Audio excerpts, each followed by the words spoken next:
There's nothing inherently bad about financial innovation. Uh, what has gone wrong over the last 20 or 30 years is that we've had a perverse kind of financial innovation. And worse yet, that perverse kind of financial innovation, which might have been not terribly harmful in and of itself, has embedded itself into the banking system, where it does grave harm. So, to speak to the first point, what's perverse about this innovation? It's a mechanistic, mindless, backward-looking, formulaic process by which financial products are created. They're based on theories that are scientifically unsound and unproven and unprovable.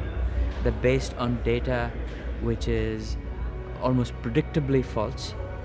And so it doesn't need a black swan event for these kinds of products to collapse.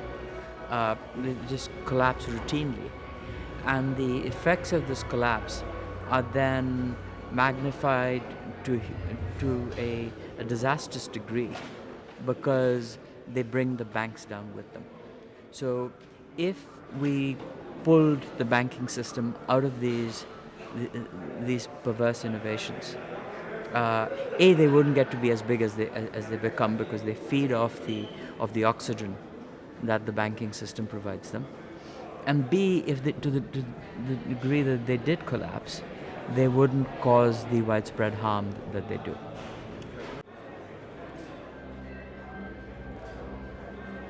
I think that it has always been the duty of the state, the sovereign, to provide the means of exchange. So even when the principal mode of transaction was gold, it was the sovereign who minted gold coins. And then when we went to a paper currency, we did try for about 50 or 60 years in the United States the experiment of having individual banks issue their own paper currency, and that failed.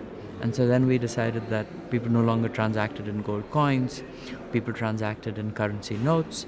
The collapse of banks and with them these paper notes would drag down the system. So we basically nationalized or established a government monopoly in notes.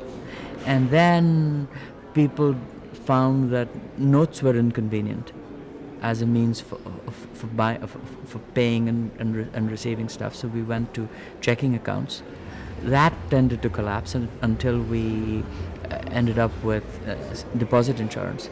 And I think what's gone wrong is that the government has not asserted its monopoly over all forms of transactions.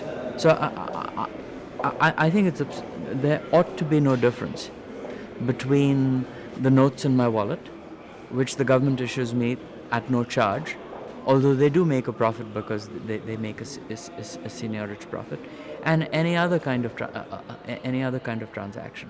So I don't see why the government simply does not provide the means of exchange in all its modern forms, and why the government sort of only provides instruments for exchange in this old-fashioned paper form. If the government actually minted electronic forms of money, a lot of these problems would go away.